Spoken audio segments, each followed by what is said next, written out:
إن الحمد لله نحمده ونستعينه ونستغفره ونعوذ بالله من شرور أنفسنا وسيئات أعمالنا من يهده الله فلا مضل له ومن يضلل فلا هادي له أشهد أن لا إله إلا الله وحده لا شريك له وأشهد أن محمدا عبده ورسوله لا نبي بعده يا أيها الذين آمنوا اتقوا الله حق تقاته ولا تموتن إلا وأنتم مسلمون يا أيها الناس اتقوا ربكم الذي خلقكم من نفس واحدة وخلق منها زوجها وبث منهما رجالا كثيرا ونساء واتقوا الله الذي تساءلون به والأرحام إن الله كان عليكم رقيبا يا أيها الذين آمنوا اتقوا الله وقولوا قولا سديدا يصلح لكم أعمالكم ويغفر لكم ذنوبكم ومن يطع الله ورسوله فقد فاز فوزا عظيما أما بعد فإن أحسن الكلام كلام الله وخير الهدى هدى محمد صلى الله عليه وسلم وشر الأمور محدثاتها فإن كل محدثة بدعة وكل بدعة ضلالة وكل ضلالة في النار. Ma'asyiral muslimin, jemaah salat Jumat rahimani wa rahimakumullah. Alhamdulillah, marilah kita bersyukur kepada Allah Subhanahu wa taala atas segala limpah nikmat yang Allah berikan kepada kita. Kemudian salawat beriringkan salam selalu tercurahkan kepada suri tauladan kita, Nabi yang mulia Nabi Muhammad sallallahu alaihi wasallam serta keluarga, sahabat dan para pengikut beliau hingga akhir zaman kelak. Ma'asyiral muslimin, sidang salat Jumat rahimani wa rahimakumullah. Kemudian kami wasiatkan kepada kita semua agar senantiasa kita meningkatkan takwa kita kepada Allah Subhanahu wa taala. Bertakwa kita kepada Allah dalam setiap keadaan kita, yaitu dengan cara menjalankan perintah-perintah Allah dan menjauhi segala larangan-larangan Allah Subhanahu wa taala. Kaum muslimin rahimani wa rahimakumullah, di hari-hari ini kita dapatkan sebagian besar kaum muslimin khususnya di negeri ini tersibukkan dengan harga-harga barang yang naik. Kemudian sebagian mereka melakukan hal-hal yang tidak disyariatkan oleh Allah dan Rasulnya sallallahu alaihi wasallam. Lalu bagaimana sikap kita sebagai seorang muslim, sebagai ahlus sunnah wal jamaah menyikapi hal-hal yang terjadi belakangan ini? Hal yang serupa pernah terjadi di zaman Nabi SAW. Barang-barang harganya naik menjadi mahal. Itu pernah terjadi di zaman Nabi SAW. Dalam sebuah hadis yang diriwayatkan oleh Imam Ahmad, Abu Dawud, Tirmidzi, Ibnu Majah dan yang lainnya, serta disahihkan oleh Syekhul Albani rahimahullahu taala, para sahabat pernah mendatangi Rasulullah SAW. Kemudian mereka mengatakan, "Ya Rasulullah, ghala si'ru fasa'ir lana." Wahai Rasulullah, harga-harga barang banyak yang naik, maka tetapkanlah untuk kami harga-harga barang tersebut. Mendengarkan keluhan masyarakat di zaman beliau sallallahu alaihi wasallam, beliau mengatakan dengan sabda beliau yang menunjukkan bagaimana beliau tetap mengajarkan akidah kepada umatnya. Dalam setiap keadaan, akidah adalah penolong seorang muslim. Seorang ahlu sunnah wal jamaah akan tertolong di dalam kehidupannya dengan akidah yang tertancap kokoh di dalam dirinya.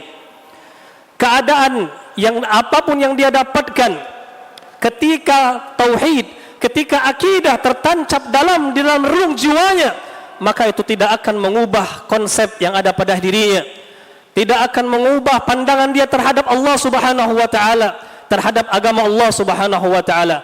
Dan dengan keyakinan yang teguh, dia akan meyakini apa yang terjadi adalah takdir Allah Subhanahu wa taala. Mendengarkan keluhan masyarakat di zamannya Nabi sallallahu alaihi wasallam bersabda, tidak mengatakan perkataan yang malah membuat masyarakat menjadi panik, tidak mengeluarkan statement yang malah membuat masyarakat berpikir alangkah susahnya kehidupan dunia. Tidak pula beliau mengatakan kalian kerja, kalian kritik pemerintah kalian, dan tidak. Apa yang beliau katakan? Akidah dan tauhid, wahai kaum muslimin. Beliau mengatakan, innallaha huwal musa'ir al-qabidul basit. Sesungguhnya Allah Subhanahu wa taala dialah yang mengatur harga. Dialah Allah al-qabid, yang menahan rezeki dari sebagian manusia, al-basit, yang melapangkan rezeki pada bagian atau pada sebagian manusia yang lainnya, ar-razzaq. Dan dialah Allah Subhanahu wa taala yang memberikan rezeki kepada hamba-hambanya. Bagaimana Nabi sallallahu alaihi wasallam mengajarkan akidah kepada umat Islam yang waktu itu mengeluhkan harga barang yang sedang naik. Maka inilah yang kita ajarkan kepada umat Islam sekarang, wahai kaum muslimin. Akan tetapi perlu kita ketahui, akidah kita yang kita imani, kita yakini bahwasannya segala sesuatu terjadi atas kehendak Allah, termasuk gonjang-ganjing dunia ini, keadaan geopolitik apapun bentuknya, semuanya atas takdir Allah Subhanahu wa taala, termasuk harga-harga barang yang terjadi, kenaikan-kenaikan harga barang itu pun atas takdir Allah Subhanahu wa taala. Betul, Islam tidak mengajarkan kita untuk berpasrah. Makna tawakal bukan kita hanya memasrahkan diri kita dengan takdir Allah, tidak. Kita diperintahkan untuk beramal, kita diperintahkan untuk bekerja, kita diperintahkan untuk mencari sebab-sebab yang dengannya kita bisa mendapatkan rezeki Allah Subhanahu wa taala. Tawakal hukumnya wajib, dan mencari usaha juga hukumnya diwajibkan di dalam agama kita. Makanya di dalam hadis yang lain Nabi SAW memerintahkan kita untuk bekerja. Maka solusi di dalam Islam tatkala terjadi ujian-ujian Allah Subhanahu wa taala adalah, pertama kita bertawakal kepadanya, kedua kita berusaha, baik usaha-usaha yang sifatnya kauniyah, yaitu kita berusaha mencari rezeki dengan bekerja, kerja apapun selama itu halal. Di dalam sebuah hadis Nabi sallallahu alaihi wasallam bersabda, ayyuhan nas ittaqullaha wa ajmilu fit talab. Wahai sekalian manusia, bertakwalah kalian kepada Allah, wa ajmilu fit talab, dan bagus-baguslah kalian dalam mencari nafkah. Fa inna nafsan lan tamuta hatta tastawfiya rizqaha. Sungguhnya seorang jiwa, seorang manusia tidak akan mati demi Allah. Tidak akan mati, kata Nabi SAW, sampai dia mengambil semua rezeki yang telah Allah tetapkan untuknya. Fa in abta'a anha, meskipun rezeki itu datang dengan perlahan-lahan, fattaqullah wa ajmilu fit talab, maka bertakwalah kepada Allah, carilah rezeki dengan cara yang baik. Bagaimana caranya? Khudhu mahalla wada'u mahrum, kata Nabi SAW. Ambil yang halalnya, tinggalkan yang haramnya. Maka inilah yang diajarkan oleh agama kita, agama Islam, yang kita yakini kebenarannya. Allah dan Rasulnya menerangkan agar kita bertawakal di dalam keadaan-keadaan sulit.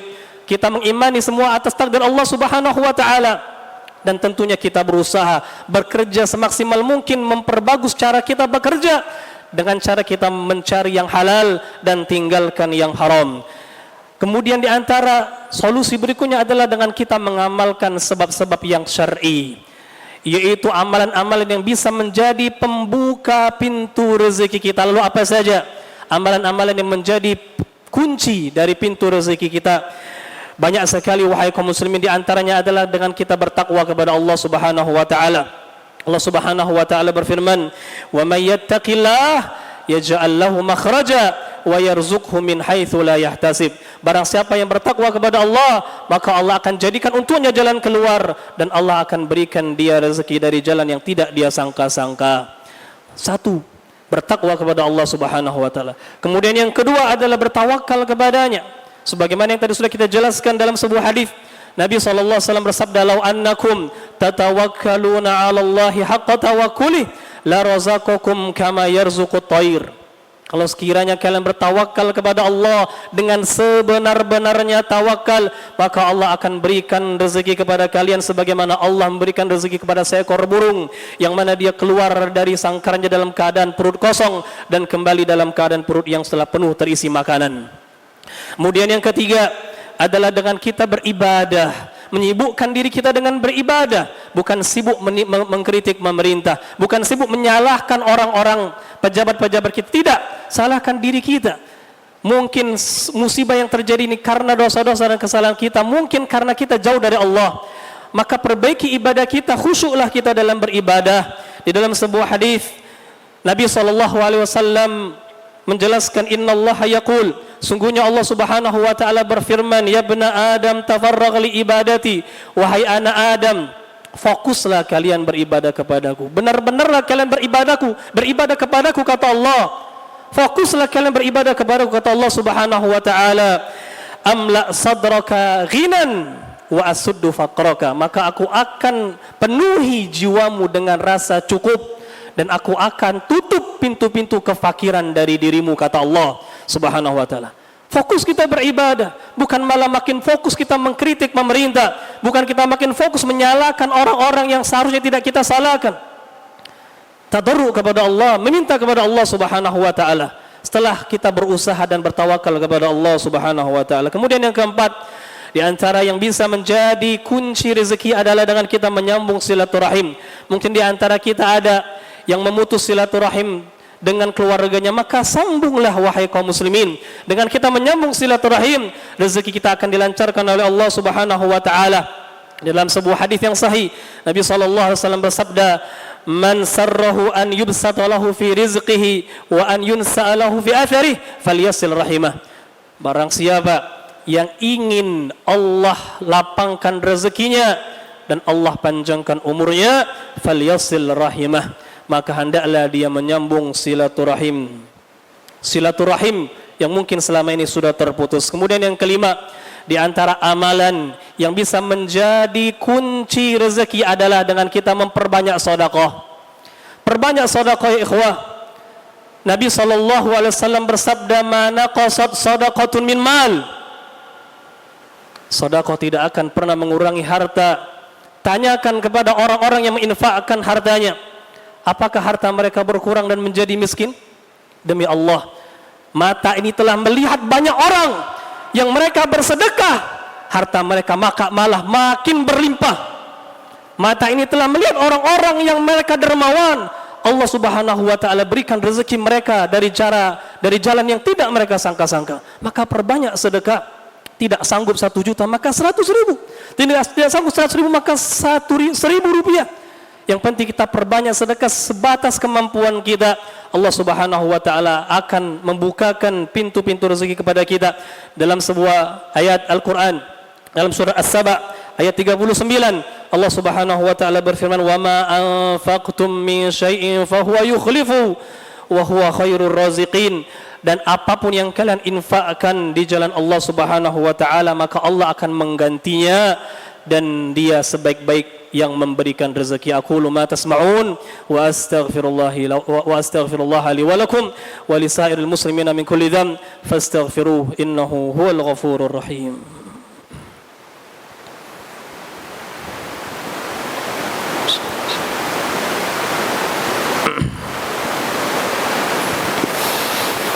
Alhamdulillahi rabbil alamin, wassalatu wassalamu ala ashrafil anbiya'i wal mursalin, nabiyyina Muhammadin wa ala alihi wa ashabihi al-mujahidin at-tahirin, amma ba'd.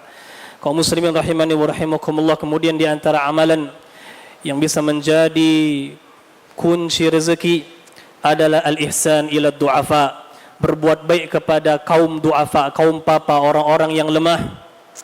Nabi SAW pernah bersabda dalam sebuah hadis yang sahih yang diriwayatkan oleh Al-Imam Al-Bukhari, beliau mengatakan, hal tunsarun wa turzaquna illa bidu'afaikum. Tidaklah kalian ditolong oleh Allah dan diberikan rezeki oleh Allah kecuali karena sebab orang-orang lemah di antara kalian. Tatkala kita menolong orang-orang lemah, maka Allah akan menolong kita. Tatkala kita berbuat baik kepada orang yang lemah, maka Allah akan melimpahkan rezekinya kepada kita. Kemudian yang terakhir, di antara kunci-kunci rezeki adalah dengan memperbanyak istighfar. Perbanyak istighfar, perbanyak taubat kepada Allah Subhanahu wa taala. Mungkin apa yang terjadi dari musibah-musibah yang menimpa kita adalah sebab dari dosa-dosa kita, maka perbanyak istighfar. Allah Subhanahu wa taala berfirman, "Faqultu astaghfiru rabbakum innahu kana ghaffara yursilis samaa'a 'alaikum midrara wa yumdidkum bi amwal wa banin." Allah menukilkan dan menghikayatkan perkataan Nabi Nuh alaihissalam.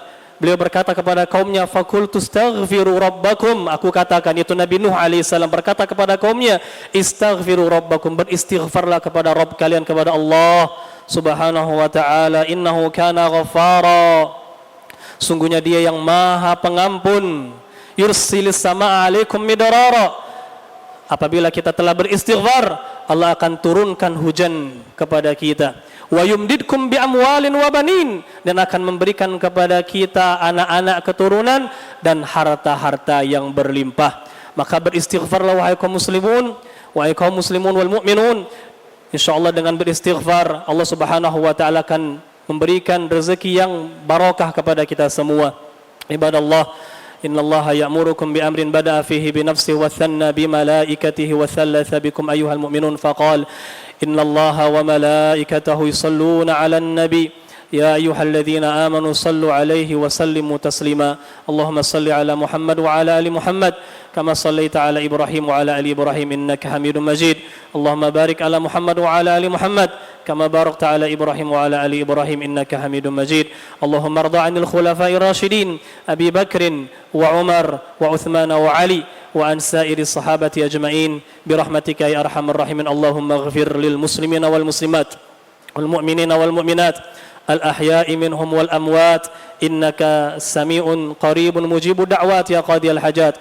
Allahumma a'izzal islam wal muslimin wa dhillal syirka wal musyrikin wa dammir a'da'aka a'da'ad din bi izzatika wa quwwatika ya rabbal alamin. Allahumma waffiq ulata umurina, Allahumma waffiqhum lima tuhibbuhu wa tarda. Allahumma waffiqil muslimin ila ma tuhibbu wa tarda ya rabbal alamin. Rabbana atina fid dunya hasanah wa fil akhirati hasanah wa qina adzaban nar wa qina adzaban nar wa qina adzaban nar. Wa sallallahu ala nabiyyina Muhammad wa ala alihi wa sahbihi wa sallam. Walhamdulillahi rabbil alamin. Aqimis salat.